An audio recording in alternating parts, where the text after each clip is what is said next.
Hey guys, how's it going? Onage here. Welcome to a new FSR video where we are going to race in the second round, of course, of this Pro Championship.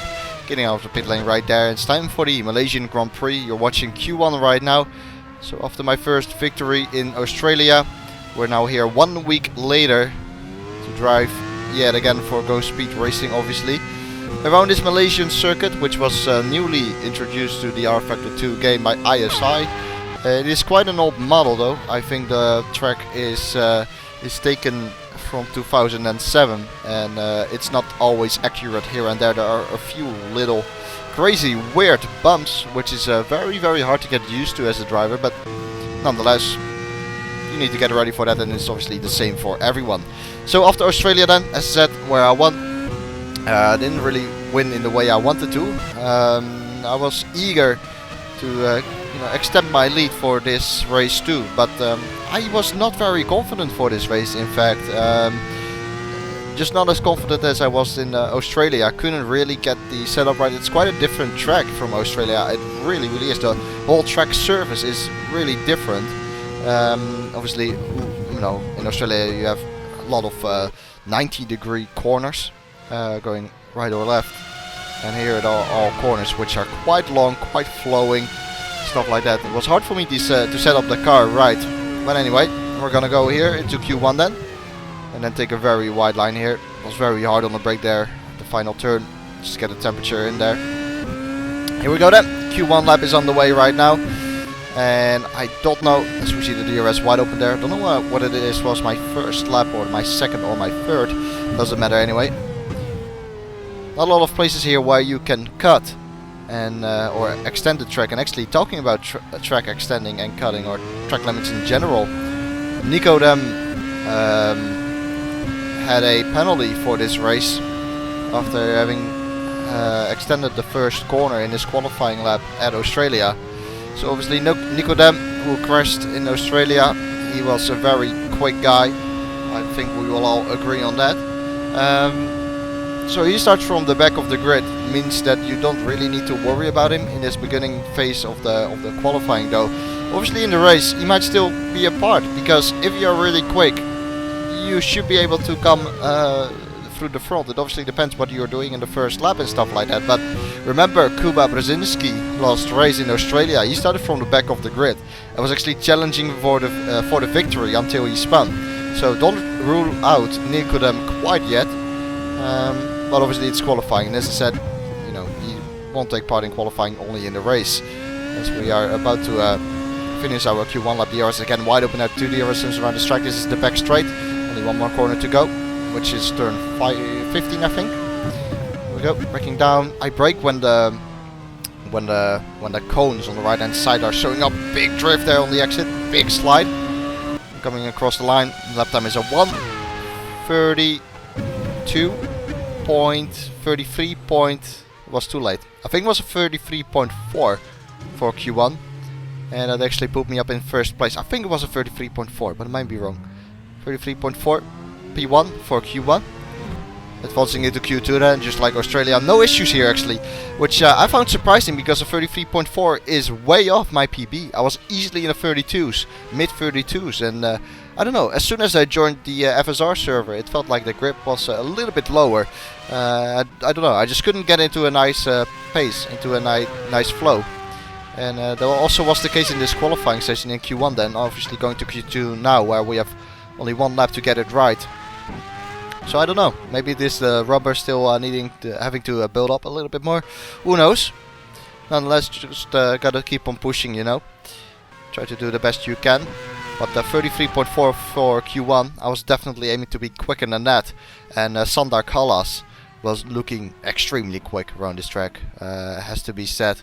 The Netrex driver before the qualifying started, so in the practice session he was also really quick. He was usually about 2/10 away from me.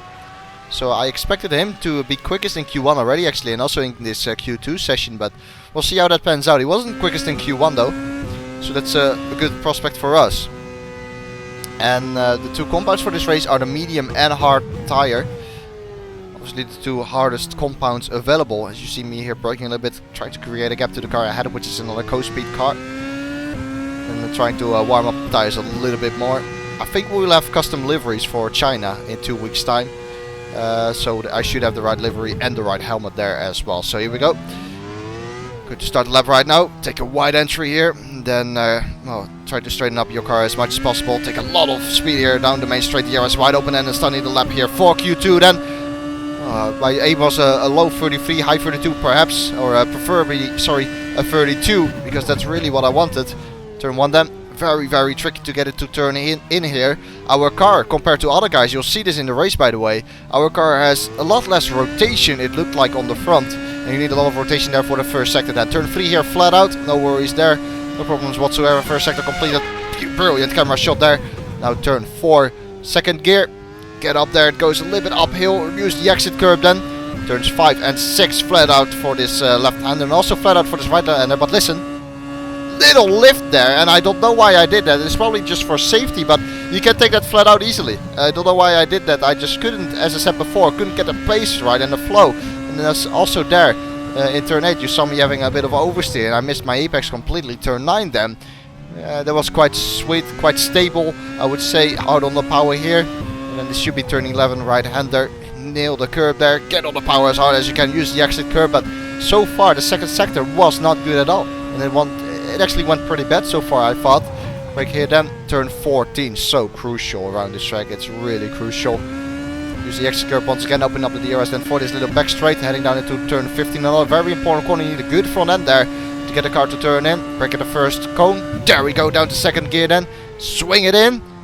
Now a little bit of understeer picks up there mid-corner because we were running quite low downforce, well not too low, quite balanced actually, but still not the best front end there. And the 33.1, so not too bad actually, considering I lost a little bit of time in the second sector, could have gone into the 32s, and it actually was enough for pole. By half a second to Sander Callas, who actually was pretty close to getting beaten by Michele D'Alessandro too.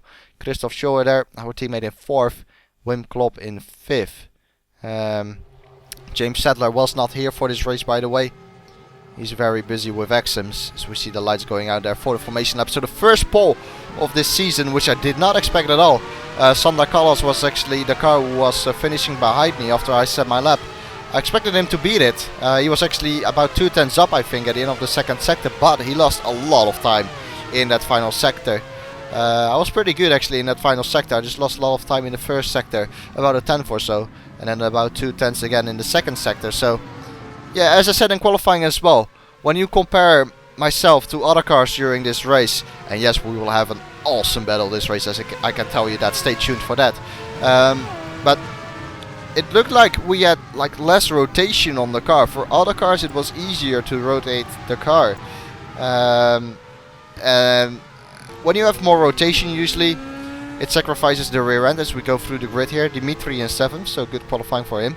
Alari here on hard. Pay attention to the guys starting on hard. David Cook as well on hards, and he's been in 11th. But what I wanted to say, I couldn't. I wanted to have a more rotating front end, but if I, went ahead and did that, the rear end would be too loose, and that is something which I would do last year.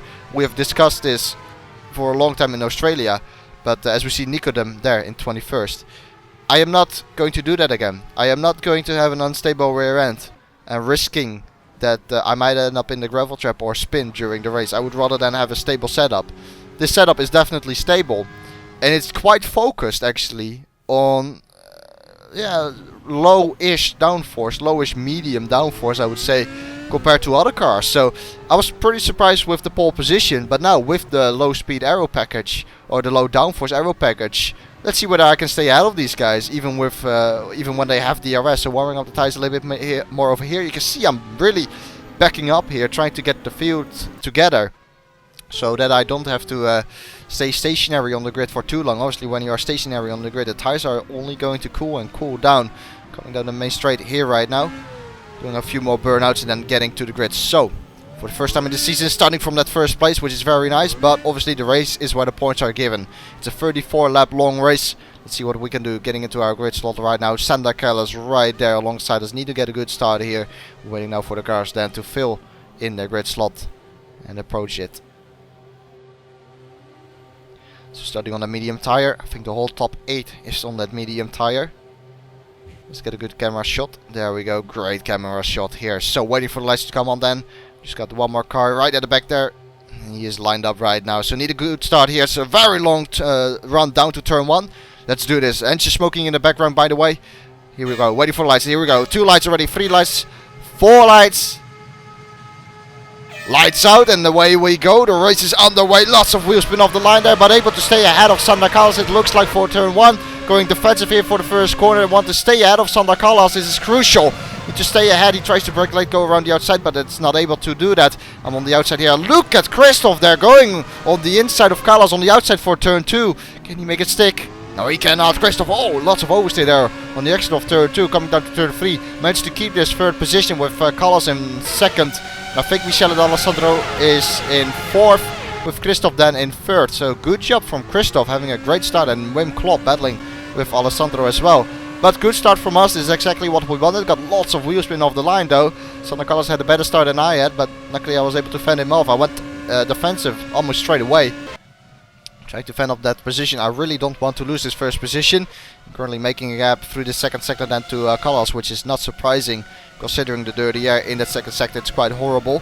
There we see Carlos, there we see Christoph, Klopp, Alessandro, and I think Alari Ojpus, who started on the hard tires, moved himself up to 6th place, so not bad at all. Lap 1 out of 34. Should be 2 stops here around this track. Pit window around lap 10, so same as in Australia really. Lap 10, switch to the medium tire yet again. Go to lap 21, 20. Depends on the situation, and then do 13 or 14 laps on the harder compound. There we go, coming through the final corner then. Already says lap 2 at the top, which is a mistake by me. It's still lap 1, sorry about that. Right now is lap 2 then. So opening up the second gap, making a gap to Christoph a little bit, who is weaving there around the main straight. No idea why he does that. So Carlos outbraked himself a little bit there, but now start to pay attention to the rotation of Sander, his car, especially in the first sector. I lost a lot of time in that first sector during the whole race, I can tell you that. A little bit of battling going on here, great shot though. Just skip a little bit ahead to the ending of lap 3, opening up lap 4 right now. As you can see, Santa Carlos very close behind me, with DRS being activated right now as well, doing 133.37.2s. Let's have a look. I think the DRS is open for Carlos. Yes, it is, but he's too far behind to do anything though. Lap 4 right now, 6 more laps to go until we are going to pit. So you need to make sure that you keep your tires live. It's very easy to overheat the tires around the track like this with those long flowing corners. But Santa Carlos at the moment definitely looking quicker than I am. Just trying to build up the pressure here, but yeah, I was already thinking about the championship at this stage too. You know, I want to score as many points as possible, and I had the feeling that I couldn't get first place here. I really had the feeling that I wasn't concentrating enough, and I made a few unforced errors during this first stint. I just couldn't get my head together. That's really the case.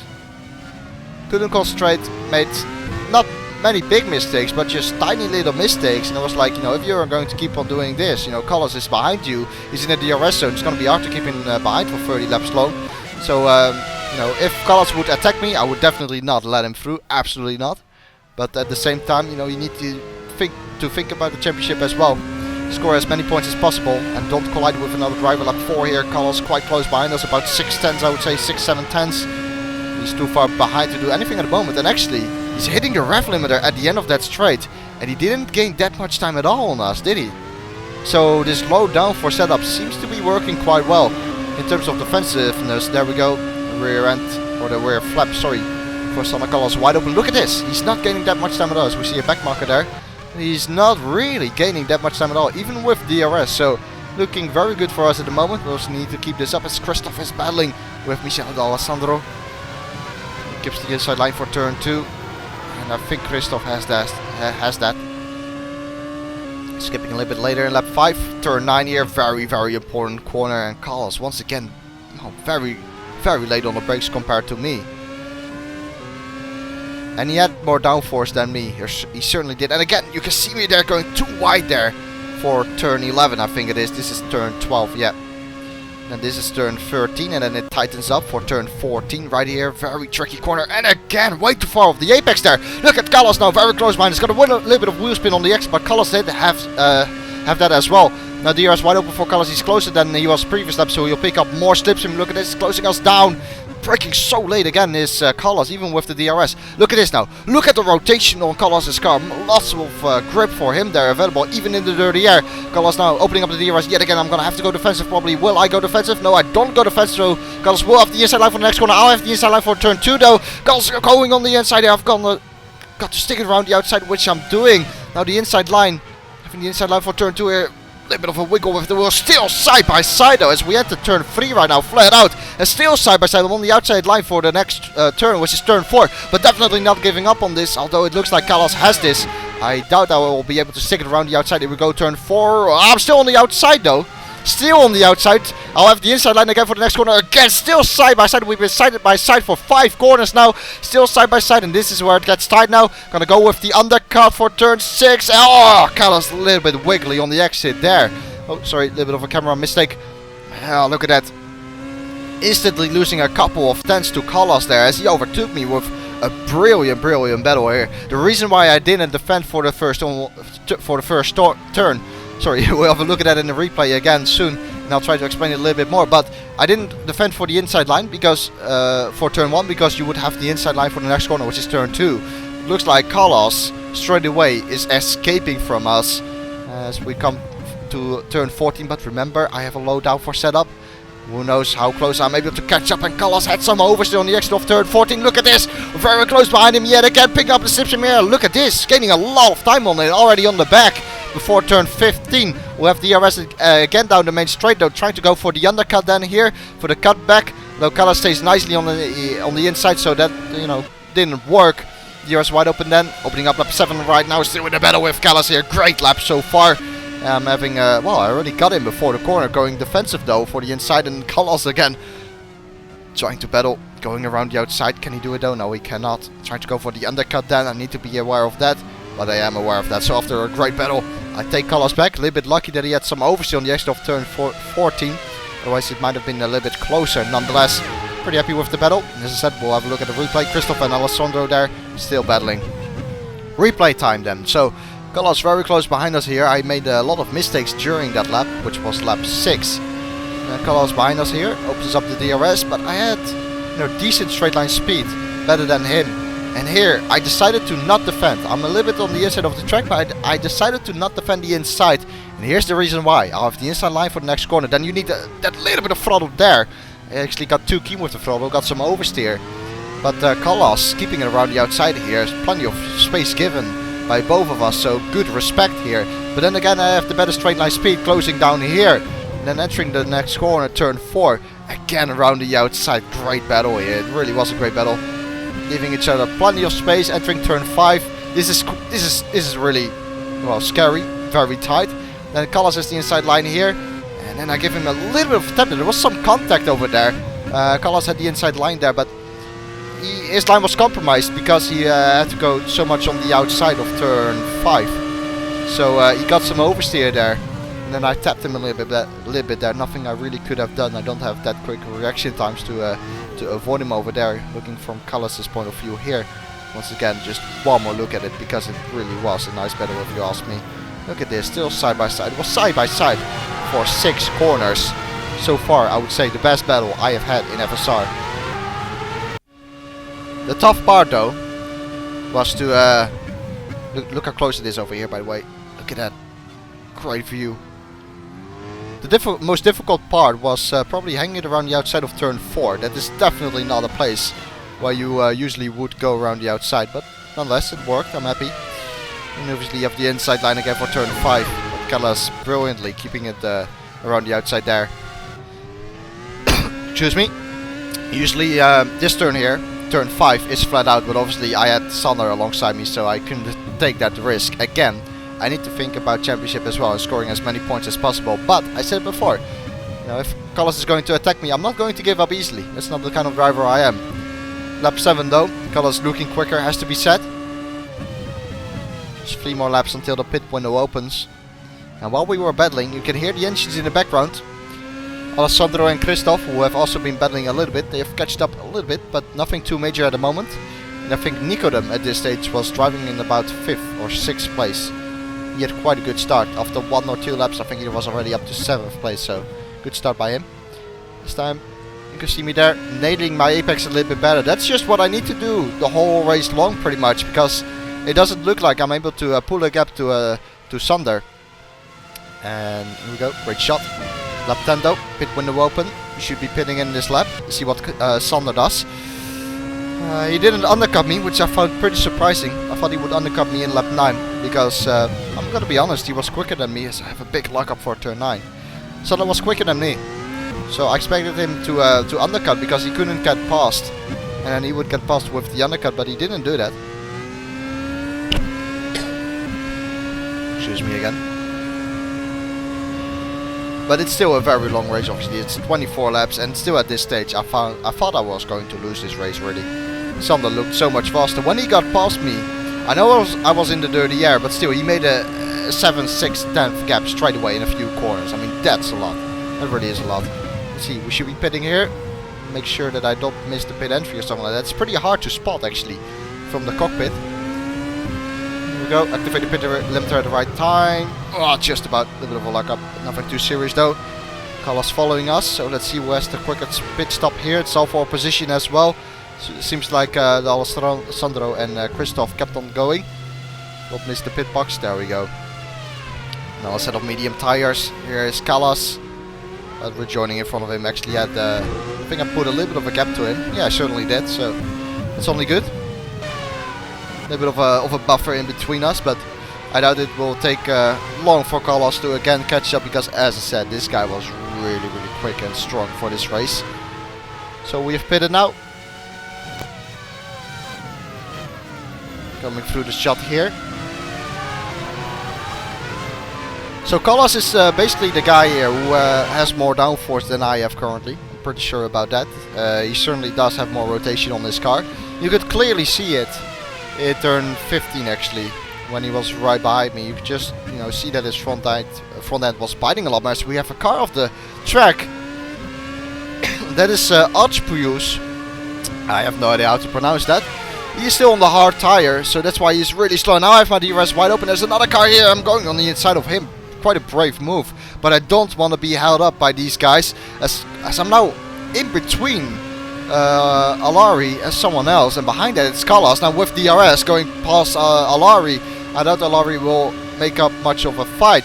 There he is. He still breaks very late though on those old hard tires, but I have the grip on those medium tires, so off the inside line for turn 2, and there we go. So got past those guys, and looking on the rear wing, Carlos is still behind there. So Carlos, with his straight line speed being not that great, he's still behind these guys, and these guys are not backmarkers. They are still racing up 4 positions. They haven't stopped yet. This is now the point where I have to shine. Lap 13 of the race, fresh tires. The guys behind me are on old tires. Carlos is gonna have to overtake them, but look at that, he can't overtake them right now.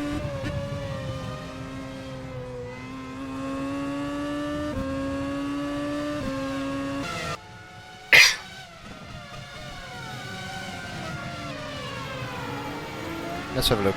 There's Carlos. Still behind these guys. Look at the gap I've pulled. I pulled away quite a lot. Those are 3 seconds. Those are a good 3 seconds you gained there in 1 lap. Now, as soon as I saw Alari off the track here, previous lap, I just knew that I had to take the chance, Just like that, you've just got to take. They are crucial for a race, and so are they here. Look at that gap, massive gap. Although I do expect Alari and the other guy to pit about now. And if not, it should be pretty straightforward for Carlos. And indeed they pit. So Carlos back in second. There we see Christoph.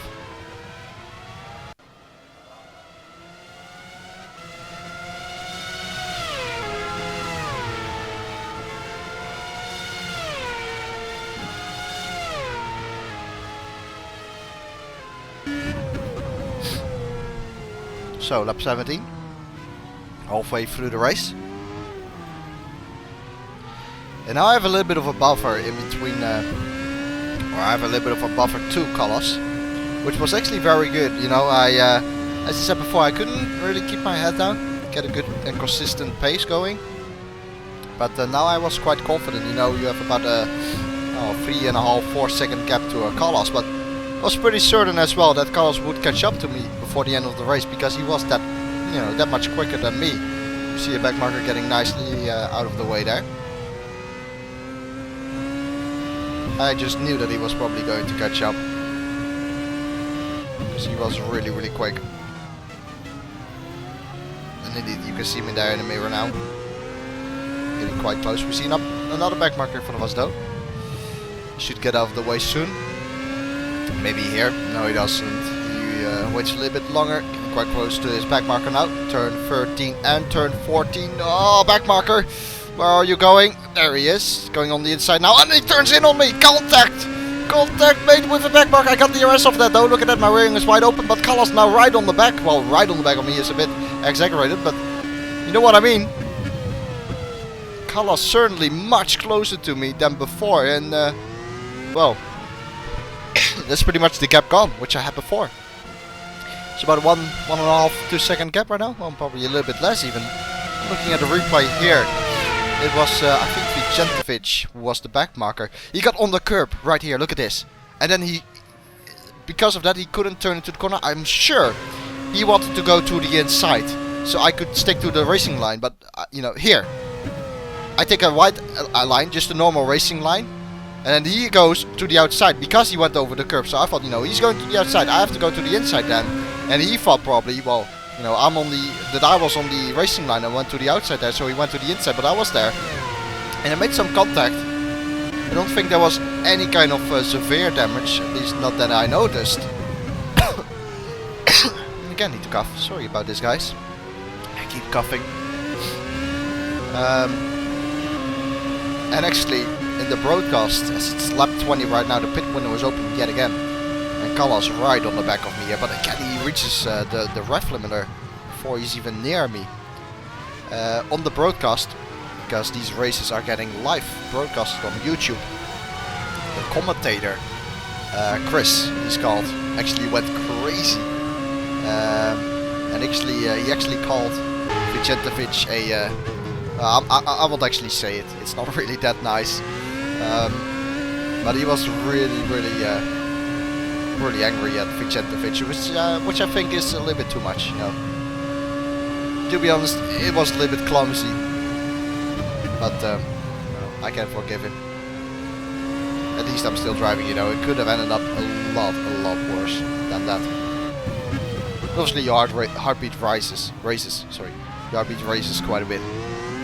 That's for sure. So we have another back marker in front of us, but I hope we'll reach the tail of him, because we are going to pit this lap.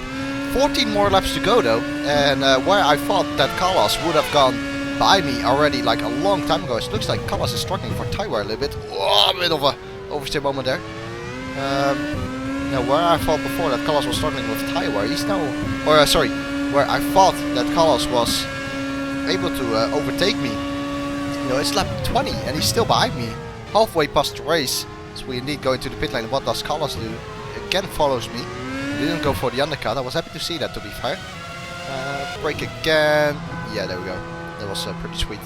It was safe and sound. So 14 more laps to go in this race, and one more stint to go on the harder tire. Quite interesting. I said it before. I thought that Carlos would have overtaken me already like a long time ago, like 10 laps ago, even more perhaps. But he's still behind me. And we all know that he has more downforce, but as I said, I have the better straight line speed, and it's just saving me.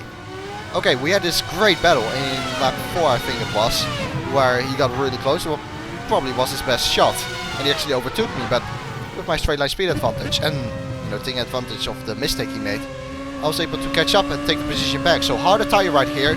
Again, it's Vicentovic in front of us. And Vicentovic braking really hard there. He's right in the middle of the track.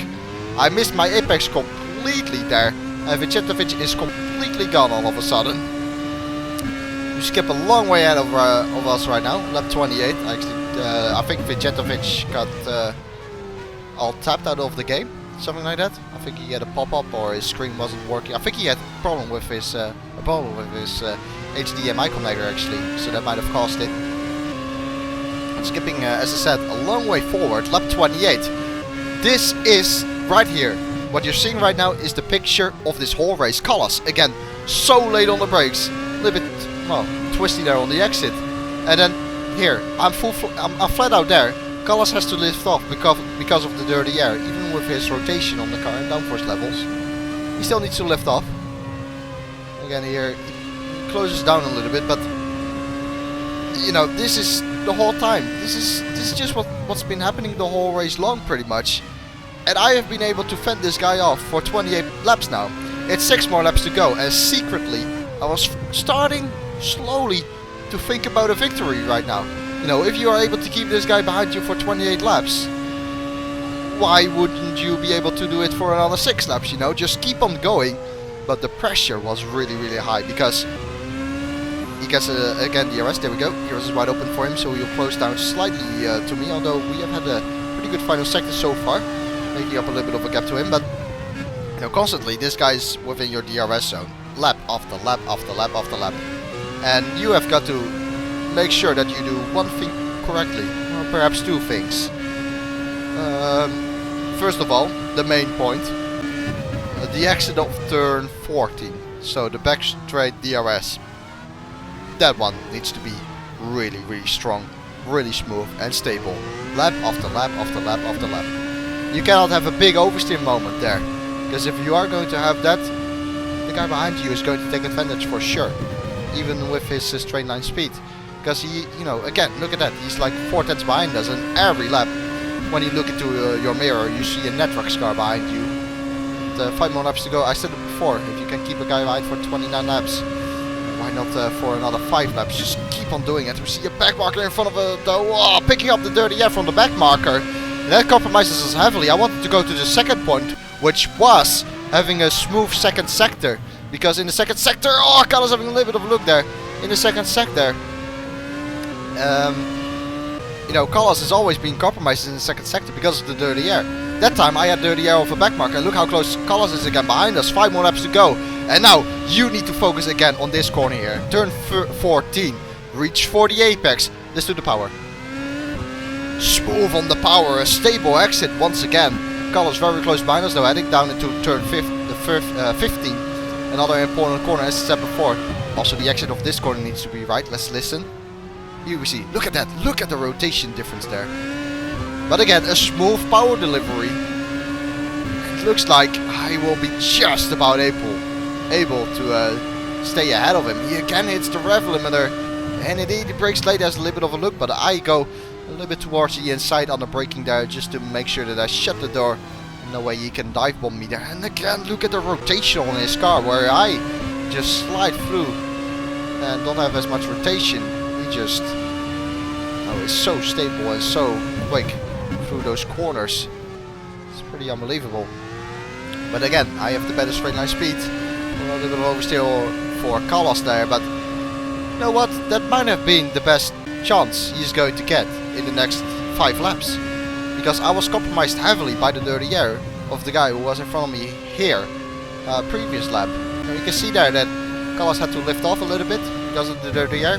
It gives me another 2 tenths, and those 2 tenths are just really important. They really are important. Lap turn 9 there. Carlos again looking a little bit untidy. Obviously, Carlos is having the dirty air, and he has been pushing, I think, quite a bit over the last couple of laps. His tires will start to wear off a little bit now as well. And I noticed during the race that on the pit-in lap, so lap 10 and lap 20, I was usually a little bit quicker than Carlos, so maybe I'm able to manage the tires a little bit more, have a little bit less tire wear than Carlos, which is obviously only in our favor.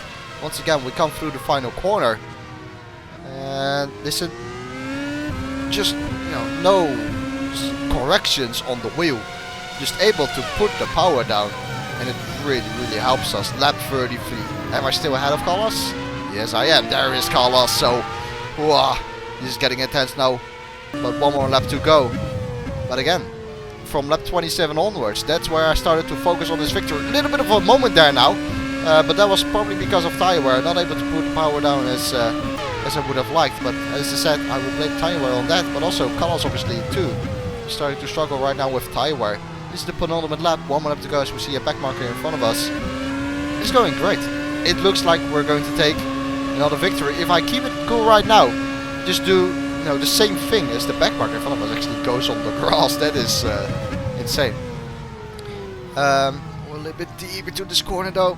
Carlos again having the better rotation on that car. Able to close up a little bit in this first sector. But what I wanted to say, if I keep doing the same, which I've done all race long, I will not have any issues as Carlos goes wide on the exit of turn 6. That is surely a victory right now. This has to be a victory. Here we go, on board. Just a few more corners to go then. And the second victory in 2 races. That's unbelievable. But this was really a tough race in terms of nerves. It was. I was quite nervous during the first stint there. As I said before, I couldn't keep my head down. Was nervous. Made so many unforced errors. They were not big mistakes, but just tiny errors. You see me there missing my apex a little bit, but the tires are starting to wear. As I said before. Now the back straight. Now just 1 more corner to go, and you will take this. But the pressure in this race was huge, and such a relief now to come through the final corner. There's a big weight coming off your shoulder right here. So I was so happy with this victory. You can see me here weaving the wheel. I was so happy with this one. I really, really was happy. We take the second victory of the season. Maximum points here. And Carlos, just like in Australia, finishing second. Amazing. And I've got to give my respect to Carlos, because the battle with him was amazing. We left each other enough room. There was just a lot of respect in that battle. We were side by side for 5 corners long. I'm not, by the way, the guy who sounds the horn here. I am not. That was the guy who just overtook me. Christoph there in 3rd place, actually pushing my car here. Well, that's very nice. Saves me a little bit of fuel. But on a more serious note, I was really happy with this one. But I think the run towards this victory already started in qualifying with the mistake from Carlos in Q2. He must have made a mistake in that final sector, because if he was on pole, Carlos, I think he would have pulled away. I really think he would have pulled away from me and just ran away with the victory here. I was lucky that I had a good qualifying. As we see me doing a little bit of celebration over here, I guess. I was just so happy and lucky that I got a good qualifying lap in, while Carlos made a mistake himself. During the race, obviously you feel a lot of pressure throughout the race, but in the end, you're able to deal with that pressure. Nikodem Wisniewski in the end in 4th, 24 seconds behind us, but he started from the last position. He also started on the hard tire. We started from the back of the grid, I should say, not in last position. So great performance by him as well. Shows that he has good pace too. And this championship is still wide open, even though we have maximum points. We've got 100 points, and Carlos is a second with 80 points. But that is pretty much it for this race. I hope to see you guys next time in China. Thanks for watching. Another victory. Very happy with that. Thanks for the support, and goodbye.